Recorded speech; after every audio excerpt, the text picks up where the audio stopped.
একটা সংসারের পিছনে যতই তুমি জি জান লাগিয়ে দাও না তাও তোমার কোনোদিন নাম হবে কেন বলছি তাহলে দাঁড়াও বুঝতে পারবে। রোজকারের মতো সকালে উঠে আমার বাকি কাজগুলো করা হয়ে গেছে, যেমন ঘর ঝাড় দেওয়া, উঠোন ঝাড় দেওয়া, জামা কাপড় মেলে দেওয়া, থালা বাসনগুলো মাজা আর বিছানা গোছানো। এই সমস্ত কাজগুলো যখন হয়ে গেছে তখন ভাবলাম যে যাই গ্যাসটা একটু পরিষ্কার করি। সবকিছু গোছানোর ভিডিও তো আমি তোমাদেরকে দেই, আজকে না হয় পরিষ্কার করার আর ধোয়া মোছার ভিডিও তোমাদেরকে দেখালাম। তার জন্য আর দেরি না করে আমি ঝটপট করে চলে এসেছি গ্যাসটা মুছতে। অমনি ভিডিও করা আমি চালু করে দিলাম। ইদানিং ধরে আমার ইউটিউবের রিচ ভীষণ কমে গেছে, তার কারণে আমার মন মেজাজ কোনোটাই ভালো নেই। আসলে ভেঙে পড়াটাই স্বাভাবিক, কারণ এত কষ্ট করে ভিডিও করি, ভয়েস করি, এডিট করি, সবটাই নিজের হাতে করি। আর তারপরেও যদি ভিডিওতে ভিউজ না আসে আর সাবস্ক্রাইবার না বাড়ে তাহলে তো মন ভেঙে যাবেই। কি ঠিক বললাম তো?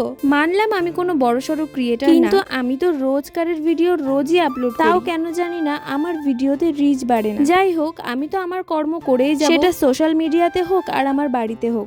নিজের হার্ডওয়ার্ক নিজেই করতে হবে, সে পাশে কেউ থাকুক আর না থাকুক। রোজ সকালে আমি ঘুম থেকে উঠি এক আকাশ পরিমাণ আশা নিয়ে, কারণ আমি ভাবি এই বুঝি আমার ইউটিউবে সাবস্ক্রাইবার বেড়ে গেল, ভিউজ বেড়ে গেল। কিন্তু রোজই আমি হতাশ হই। আর কত পরীক্ষা নেবে ভগবান আমি জানি না। নিক, যত ইচ্ছা তত পরীক্ষা নিক, আমি সমস্ত পরীক্ষায় পাশ করে দেখাবো। এইটুকু মনের জোর নিয়ে আমি রোজ এগিয়ে যাচ্ছি। তবে নিজেকে কথা দিয়েছি নিজে কিছু করে দেখাবো। তো সেই রাগের আগে আমি থালা বাসনগুলো ভালো করে মেজে নিচ্ছি। শুনেছি রাগের আগে থালা বাসন মাজলে নাকি খুব পরিষ্কার হয়, তাই রাগের আগে জোর করে করে থালা বাসনগুলো মেজেছি। তারপর দেখবে কেমন চকচক করে। তো পুজো তো কেটে গেল, তো তোমাদের সবার পুজো কেমন কেটেছে আমাকে কমেন্ট করে অবশ্যই জানিও। প্রত্যেক দিন আমি যেমন ভিডিও দেই সেরকম এক আকাশ পরিমাণ আশাও রাখি তোমরা আমার ভিডিও দেখবে আর একটা করে সাবস্ক্রাইব করবে আর একটা লাইক আর একটা কমেন্ট, ব্যাস এতটুকু আশা আমি রোজ করি। কিন্তু কি করব, তোমরা আমার ভিডিও তো দেখো কিন্তু একটা সাবস্ক্রাইব আর লাইক করো। প্লিজ আমার ভিডিও যখন দেখো তো একটা করে লাইক, একটা করে সাবস্ক্রাইব, একটা করে কমেন্ট করে যাবে। দেখো বোতলটার ভালো করে জামা কাপড় খুলে ওকে খুব ভালো করে ধুয়ে নিয়েছি। আরে ওটা হচ্ছে আমাদের তেল রাখার বোতল, বুঝলে? উই আর গরিব গাইজ,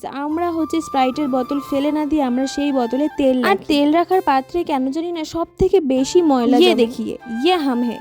তারপর সকাল থেকে যেখানে আমি আমার অর্ধেকটা সময় কাটিয়েছি মানে গ্যাসের ওখানে, আবার আমি চলে এসেছি সেটাকে আবার মুছতে। যাই হোক, মোছামুছি শেষ। তো আমার ভিডিও একটা করে সাবস্ক্রাইব করো, একটা করে লাইক করো প্লিজ। দেখা হচ্ছে পরে।